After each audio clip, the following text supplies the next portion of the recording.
One of my favorite things about the fall season is bonfires, and man, do I love bonfires, but my God, sometimes they are such a pain in the rear to get started.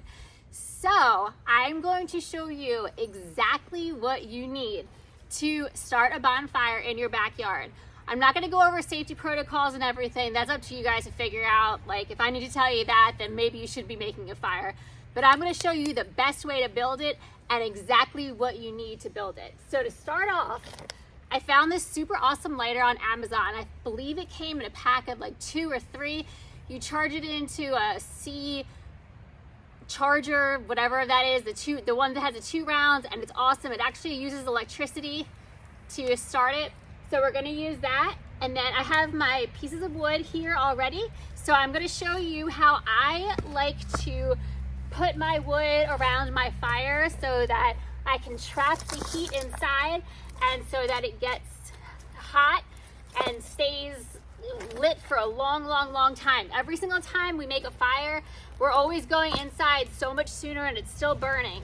So I also have a very important thing. Obviously, you're gonna wanna have water close by just in case it gets a little bit more than you want. I also have an area around my fire pit. We have slate everywhere. And then we also have, I already dumped water all around it. So the ground is pretty saturated to keep the fire inside the fire pit. So this is what we're gonna do first. We're gonna kind of make, I kind of call it like a Tetris. That's what I always tell my kids. So we start off with 2, and then we add our 3rd right here. Then we got our 4th. Just make a little bit of a Tetris situation going. And then just keep building on top of that. Got some old pieces of wood, any dry stuff in there, that's good also. I also really like to use pine needles. The thing with starting with pine needles is it's a little bit smoky at first, but that's okay. It makes everything really hot and ready to go. So then we're just gonna keep adding our pieces of wood.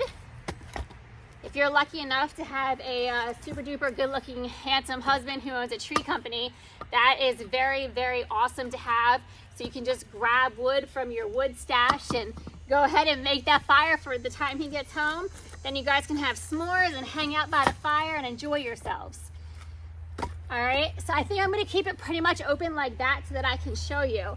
I also have some little bit of kindle in here that I'm gonna add, but the trick to this whole entire situation is lint. And you know your wife has plenty of it in the dryer because you've been sucking that dryer vent clean. So guys, lint.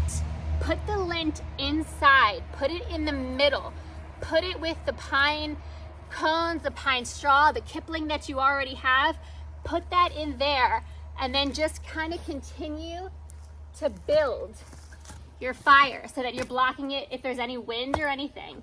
You just want to block it and protect it, okay? So now that's you don't need anything fancy. You don't need to do a triangle, a fire, wood, pillar situation. You don't have to do anything like that. This is all you need. All you need. This is exactly the stance you need it for. It's exactly like Tetris. You just keep building it on there depending on how much time you're going to be out at the fire, depending on how hot you want the fire to get, things like that. So now here comes the trick. We're going to go ahead and we're going to light that lint. And I can see my lint right in here. I'm going to use this fancy dancy little lighter thing. All right, the lint has already caught, and I have a little bit more pine needles I'm gonna put in there. You hear that, Crispin? Hello, fall. We are here. You guys, it's that easy. Then sometimes I like to just put something on the top there just to get a little bit more wood going in my fire there. And then, of course, as it gets bigger, or even now, really, you could add more and more pieces to the side. Or you could add it to the top. You could keep building your Tetris pyramid, everything like that. You guys, it's that easy to have a bonfire. All you need is lint and some way to make a fire and some wood. I hope that you guys love this video. Thank you so much for checking it out. Leave some messages in the comments, like, subscribe. Have a great day, you guys. Be safe, be careful, make good moves. Thanks.